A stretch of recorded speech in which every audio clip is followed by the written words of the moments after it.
Señores, ya tenemos aquí en estudios al doctor Rafael Martínez Mori. Como todos los miércoles de salud, nos trae un nuevo tema, el cual es la neurociencia, el cerebro reptil, las emociones y la inteligencia. Doctor, ¿cómo está? Buenas tardes. Buenas tardes con todos. Me encuentro muy bien hablando de uno de los temas que más me gusta en lo personal, que es el cerebro. Vamos a hablar un poco de información sobre las emociones, en qué parte del cerebro ocurren las emociones, en qué parte del cerebro ocurren los instintos básicos, la supervivencia, por ejemplo, también la reproducción, también la alimentación, la sed, y en qué parte del cerebro en cambio ocurren las decisiones, por decirlo así, inteligentes, o sea, la toma de decisiones, la planificación a largo plazo, qué es lo que vamos a estar haciendo en un mes, qué es lo que vamos a estar haciendo en un año. Entonces, para conversar este tema, vamos a hablar en sí de las partes del cerebro. Si nosotros hemos visto la imagen de un cerebro, normalmente lo vemos así como arrugado por fuera, como una nuez, ¿verdad? Entonces, esta es la parte más externa del cerebro que se llama corteza cerebral. Nosotros lo podemos imaginar o graficar como con nuestra mano, haciendo como un puño. El puño de nuestra mano con los dedos, esa sería la corteza cerebral, o sea, la parte externa. En esta parte externa ocurre el proceso de todos los estímulos conscientes, o sea, en una parte de la cara externa del cerebro está la parte visual, la corteza visual, o sea, donde llegan toda la información que viene de los ojos. También en una parte está la parte auditiva, donde se procesa toda la información de lo que escuchamos y lo transformamos esto en lenguaje. Y todo esto en sí ocurre en la parte externa del cerebro. Entonces, si nosotros hacemos la analogía con nuestra mano, este sería el puño, la parte externa de nuestro puño. En cambio, en la parte interna del puño, ahí sería el área de las emociones, lo que se llama el sistema límbico. Aquí es donde ocurren los estímulos de que si nos sentimos felices, nos sentimos tristes, nos sentimos satisfechos, nos sentimos enojados. Esto ocurre en la parte interna del cerebro. Y continuando con la mano, ya si bajamos a la muñeca y al resto del brazo, esto ya sería el cerebro reptil. Aquí ocurren las partes ya inconscientes completamente, o sea, la liberación de hormonas, la regulación de la presión arterial, también los instintos de la reproducción. Todo esto ocurre en la parte más antigua. ¿Y por qué se le llama cerebro reptil? ¿Por qué se le llama cerebro reptil? Porque en realidad en nuestro cerebro esta área funciona de la misma manera que en un reptil. Por ejemplo, en una lagartija. La lagartija igualmente tiene una parte del cerebro que controla que su corazón esté latiendo. También tiene una parte del cerebro que controla la reproducción, la alimentación. Entonces, ¿qué es lo que no tiene el reptil? En cambio, el reptil no tiene emociones y tampoco tiene un grado de inteligencia como el que nosotros tenemos.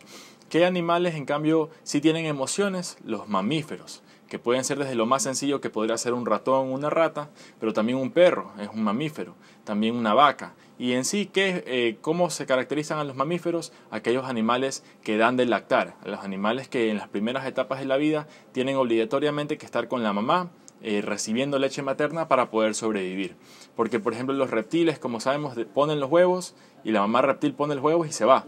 Ajá. Y ya queda simplemente del reptil bebé salir y comenzar su vida. En cambio, un perrito, un gatito, si la mamá lo deja botado, simplemente se muere, ¿verdad? Entonces, por esto es que la parte más...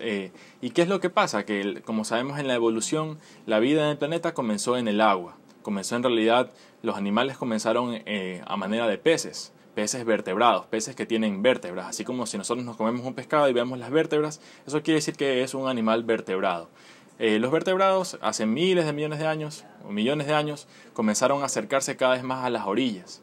Entonces algunos de estos vertebrados, peces vertebrados, se convirtieron en anfibios, o sea que pudieron tener la capacidad de comenzar a caminar por el agua. Pero ¿qué es lo que pasa con los anfibios como las ranas, por ejemplo? Estos de aquí deben regresar al agua para poner sus huevos. O sea, esa es la característica de los anfibios, que deben regresar al agua para poner los huevos. En cambio, a partir de estos anfibios como las ranas, a partir de esto es que evolucionaron los reptiles. Los reptiles como característica pueden poner sus huevos en tierra firme. Ellos ya no tienen la necesidad de regresar al agua. Los reptiles que pueden ser, por ejemplo, las iguanas, también los dinosaurios eran un tipo de reptiles. Entonces los reptiles dominaron la Tierra por muchísimos millones de años, hasta que cayó ese... Y también habían mamíferos, pero estaban confinados a partes... Eran muy pequeños, porque los dinosaurios eran los reyes en ese tiempo. ¿Qué es lo que pasó? Cayó ese famoso asteroide, mató a la mayoría de dinosaurios. Entonces, al morir los dinosaurios, esto le dio la oportunidad a los mamíferos a comenzar a evolucionar y a comenzar a dominar la Tierra. Entonces, A partir de estos mamíferos es que comenzaron los monos. Bueno, pues aquí ya estamos hablando de fósiles, porque hay restos fósiles que muestran cómo comenzaron cada vez los mamíferos a volverse más grandes, a volverse más dominantes. Pero ¿qué es lo que, y como característica, qué es lo que tienen los mamíferos? Ellos tienen que vivir en las primeras etapas de la vida con su mamá. Ahora, ¿qué es lo que tenemos los seres humanos? Que por encima de todo esto del cerebro reptil, lo que pasa es que nosotros si vemos con una resonancia magnética o tomografía, en nuestro cerebro tenemos esta parte del cerebro que es el cerebro reptil, que es todo lo que está más o menos a nivel de la nuca. De la nuca para abajo está todas las áreas del cerebro que controlan la liberación de hormonas, la presión arterial, que el corazón esté latiendo, la reproducción, la alimentación, la sed. Esto lo tenemos nosotros los humanos y también lo tienen los reptiles. ¿Y qué es lo que tenemos los humanos por encima de esto? Tenemos el sistema límbico, que es el sistema de las emociones, el cual nos da la capacidad para que una mamá sienta amor por su bebé, porque las emociones lo que nos hacen en sí es comenzar a vivir en sociedades, comenzar a vivir primero en familia, porque como sabemos en los mamíferos la característica es que ellos no pueden sobrevivir por sí solos, sino que necesitan de su mamá. Ahora, en organismos más complejos como los humanos, lo que caracteriza es la inteligencia, porque en la sociedad humana generalmente lo que nos permite a nosotros avanzar como especie es la inteligencia, el desarrollo de nuevas tecnologías, desde las herramientas de piedra, porque realmente cómo comenzamos nosotros a dominar la tierra, porque ahorita los humanos estamos en toda la tierra, pues verdad, es la capacidad de primero, cuando estábamos en la naturaleza, cazar animales más grandes que nosotros, pero no lo hacíamos a punta de golpes, lo hacíamos con armas, o sea, la inteligencia para decir, esta piedra yo la puedo convertir en una flecha, y puedo lanzarla y de esa manera puedo matar a un animal mucho más grande que yo. Entonces es esta inteligencia la cual nos permitió comenzar a dominar la tierra. Y esta inteligencia también es el área que nos permite la toma de decisiones racionales, o sea, saber qué es lo que me conviene y qué es lo que no me conviene. ¿Qué es lo que pasa? Estos tres cerebros, el cerebro reptil, el cerebro mamífero y el cerebro humano, están interconectados. Porque, por ejemplo, nosotros podemos ser una persona tranquila, normal, siempre y cuando tengamos nuestras necesidades satisfechas. ¿Qué es lo que pasa cuando tenemos hambre, por ejemplo? Puede ser que nos sintamos más irritables, más enojados. Y de esta manera puede ser que tomemos decisiones más primitivas. O sea, realmente incluso en los sitios del planeta donde falta comida, ya se puede ver incluso el robo, se puede ver incluso los saqueos de los sitios de alimentos. ¿Por qué? Porque a los humanos, cuando nos faltan las cosas más básicas, entonces nuestro cerebro más primitivo toma control de nuestras acciones. ¿Y eso se puede controlar? Justamente eso es algo interesantísimo. ¿Se puede controlar hasta qué punto? ¿Hasta qué punto nosotros tenemos autocontrol? Pues dependiendo de cómo hayamos sido criados. Porque los niños, los adolescentes, ellos no tienen esta área del cerebro completamente desarrollada, el área del autocontrol. Por eso es que los adolescentes muchas veces se pueden ver en situaciones de riesgo. Los adolescentes, por ejemplo, al manejar, ellos puede ser que si es que no han tenido una buena instrucción, no les han dicho de los riesgos, que quiere decir manejar rápido, la posibilidad de un accidente, pues ellos no van a tener un área del cerebro que los frene. Ellos van a creer que están bajo control de la situación y tienden a ir más rápido, están más propensos a tener accidentes de tránsito. Y eso, mi estimado doctor, Sí. 12 horas con 42 Sí. minutos, perdón. Eso como que no permite que se desarrolle plenamente la personalidad del ser humano. Claro, es que Un poquito dominarlo. bueno, es que Dígame. justamente un niño que no tiene esta área del cerebro de la corteza cerebral, el niño no es capaz de muchas veces ni siquiera saber la diferencia entre el bien y el mal. O sea, el niño muchas veces simplemente hace lo que le parece conveniente. ¿Qué es lo que pasa? Ahí está papá y ahí está mamá para decirle, oye, esto que has hecho no está bien.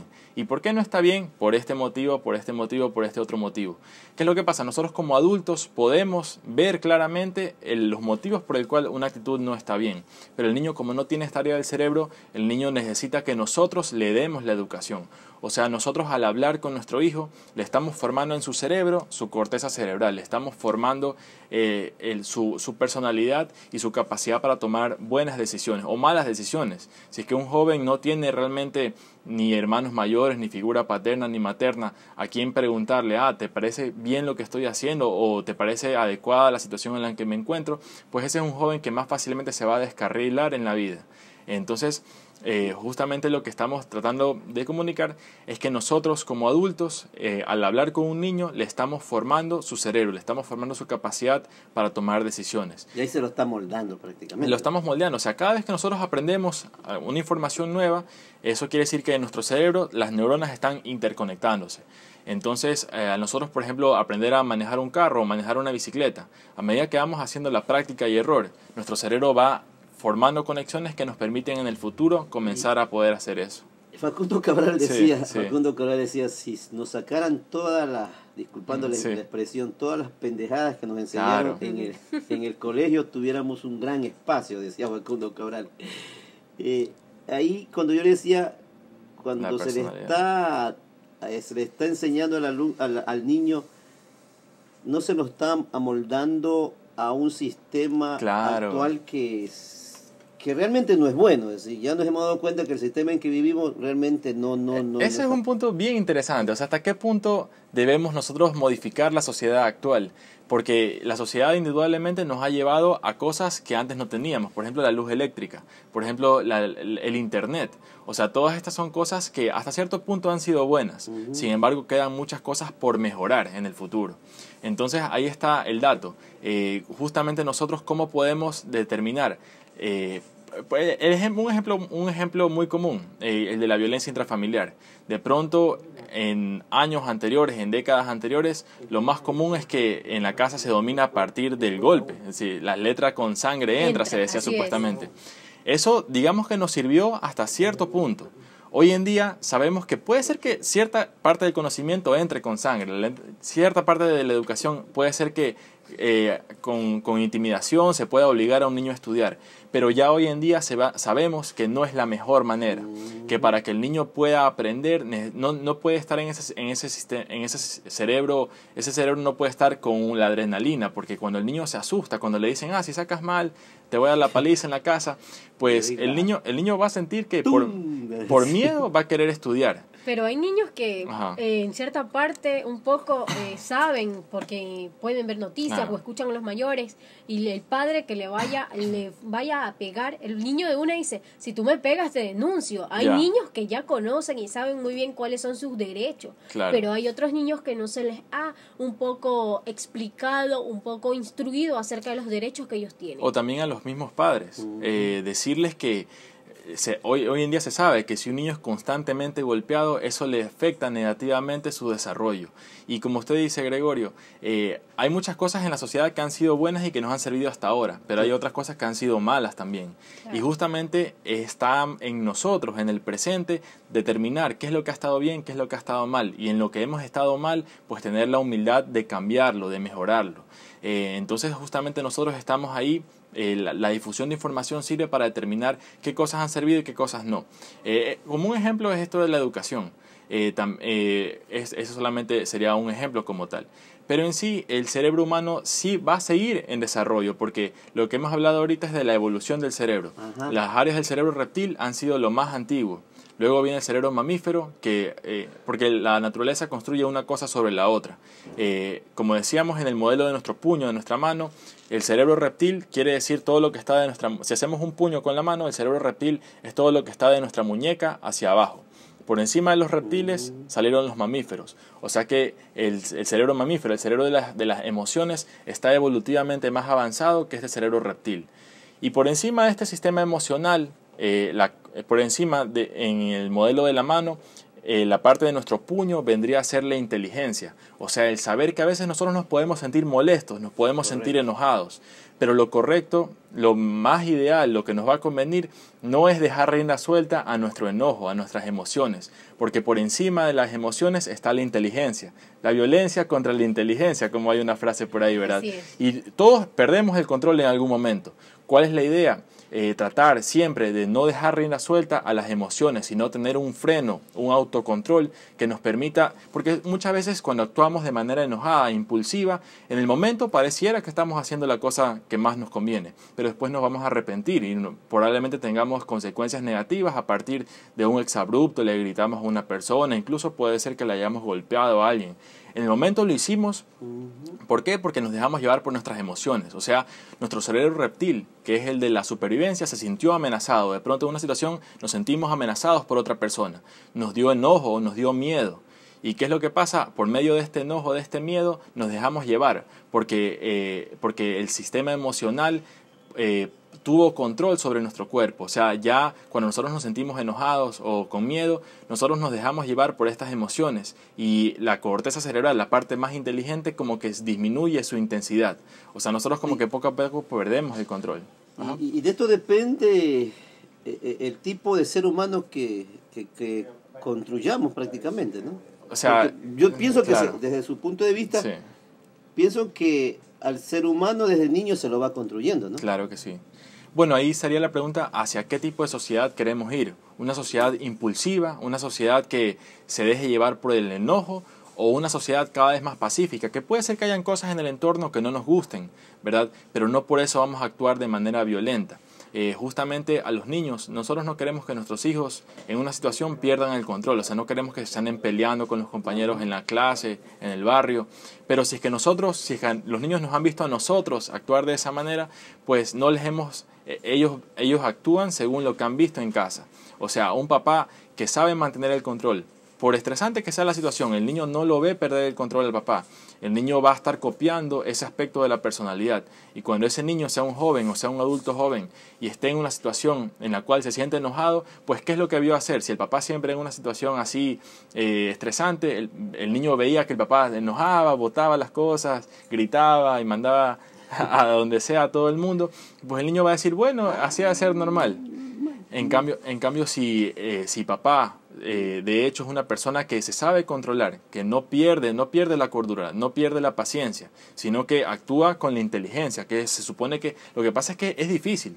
O sea, realmente como es el área más reciente en la evolución, es el área que menos peso tiene. Y en cambio el cerebro mamífero de las emociones y el cerebro reptil pueden tener más peso todavía. Entonces yo sí haría una invitación en mí mismo también, tratar siempre de no perder el control de una situación. Si nos sentimos enojados, nos da miedo una situación, igual no permitir que las emociones tomen las riendas de nuestro cuerpo. Y ahora, perdón, y ahora en el uso del cerebro, de nuestras capacidades cerebrales, escuchaban por ahí que algunos utilizan un 10%, que son más inteligentes, que nunca hemos utilizado toda nuestra capacidad del 100%. Claro. ¿Qué de cierto es eso? Sí, hay ese mito urbano de que solo utilizamos el 10% de nuestro cerebro. Se lo puede ver desde dos puntos de vista, yo pienso. Desde un punto de vista, en verdad, todo nuestro cerebro está siendo utilizado. O sea, en realidad, la corteza cerebral siempre está en actividad, el sistema límbico siempre está en actividad y el cerebro reptil también siempre está en actividad. Yo ¿cómo interpreto esa frase que se escucha del 10%? Que si es que nosotros realmente nos pasáramos, digamos que mejoraran los sistemas educativos, mejoraran los sistemas de transmisión de información y a los niños desde muy pequeños tuvieran la oportunidad de desarrollar muchas más capacidades, digamos, capacidades musicales, capacidades deportivas, capacidades de ciencia también, de tecnología, realmente no sabríamos hasta dónde podríamos llegar si es que pudiéramos tener una sociedad más desarrollada en ese sentido. O sea, nosotros vemos a la ciencia ficción de los humanos viajando por el espacio y las naves espaciales. ¿Será eso posible? Puede ser que sí, puede ser que no. Depende de nosotros hoy en día si es que comenzamos a... Por ejemplo, con este problema que tenemos de los ataques que han habido en nuestro país, de violencia que ha habido en los últimos tiempos. Y eso no solamente ocurre en nuestro país, en todo el planeta constantemente hay guerras, o sea, hay situaciones realmente atroces. Entonces, nosotros estamos en la decisión, con todo el dinero, con todos los recursos que tenemos como humanidad, ¿qué vamos a hacer? ¿Vamos a gastarlo en guerras o mejor vamos a utilizarlo para mejorar los sistemas educativos, los sistemas de crianza? Claro. ¿Qué pasaría si realmente nosotros comenzamos a disminuir cada vez y llegamos a eliminar la violencia? Pues hasta dónde tendría el potencial de la raza humana no se sabe. Capaz algún momento... Puede ser que lleguemos más adelante, pero hoy en día, y lo fundamental, Gregorio y Andrea, yo pienso que no es tratar de ver los otros en qué están fallando, porque nosotros podemos apuntar con el dedo, tú estás fallando en esto, tú estás fallando en esto, pero lo más difícil es ver yo en qué momentos estoy fallando, en qué momentos me he dejado llevar por la impulsividad, en qué momentos no estoy haciendo mi máximo esfuerzo en mi trabajo, sea cual fuera mi trabajo. Claro. Todos cumplimos un rol en la sociedad. Y muy fácil es apuntar al otro diciéndole tú estás haciendo mal, pero lo más difícil y lo que más sirve para la sociedad es ver en qué estoy fallando yo. Andrea, tú tenías un comentario, me parece que ibas a hacer. Con respecto a la parte de la inteligencia, que también comentó un poco Gregorio, según la psicología y según los neurocirujanos o los que estudian un poco más allá el cerebro, ellos dicen que en realidad sí es verdad, en cierta parte se logra utilizar, no siempre, un 10 a 20% de nuestra inteligencia. Pero ¿qué pasa? ¿Por qué en el mundo existen niños que a duras penas tienen 3, 4 años y ya saben hablar un sinnúmero de idiomas? Claro. Entonces un poco ellos dicen que si nosotros, los psicólogos dicen que si los padres de familia, desde cuna mismo, desde cuando el niño está de 2 a 3 años de edad, uno no se espera a llegar al colegio, no se espera a llegar a una institución educativa, sino que desde casa mismo un poco instruir, un poco aportar a que ese cerebro vaya un poco avanzando. Porque ellos dicen, los psicólogos dicen que existen diversos tipos de inteligencia. Eso te iba a mencionar. Sí, existen diferentes tipos de inteligencia. Una persona puede lograr a tener 2 a 3 tipos de esas inteligencias, pero hay otros que los tienen totalmente desarrollados. Pero dicen ellos, ¿a qué se debe a eso? A que los padres mismos, desde muy pequeños, se les pudo haber instruido. Entonces, es un poco, aportaría, doctor. Eso es lo que mencionaba Gregorio también, que digamos, el sistema educativo nos ha servido en los últimos 100 años, por supuesto que sí. O sea, está bien que hayan escuelas y que los niños vayan a la escuela y obviamente todos tengan una educación para poder saber leer, escribir y tener todas las facultades básicas. Pero ¿qué pasa? El sistema educativo como lo tenemos actual va a ser el sistema educativo del futuro. Yo pienso que cada vez lo que debemos hacer es encontrar a más pronta edad posible cuál es la inteligencia que tiene cada niño. Algunos niños, como dice Andrea, tienen inteligencia musical, otros niños pueden tener inteligencia matemática, hay otros tipos de inteligencia científica. Entonces, ¿qué pasaría si el sistema educativo cada vez es más personalizado? O sea, un niño que realmente se le encuentra que es un genio en cierto tipo de destreza. Realmente como Ecuador, permitir que los niños que tienen destreza matemática la comiencen a desarrollar a la edad más temprana posible. De pronto ese niño que es un genio en matemática no tiene inteligencia, por ejemplo, musical, o no le gusta la biología, por ejemplo.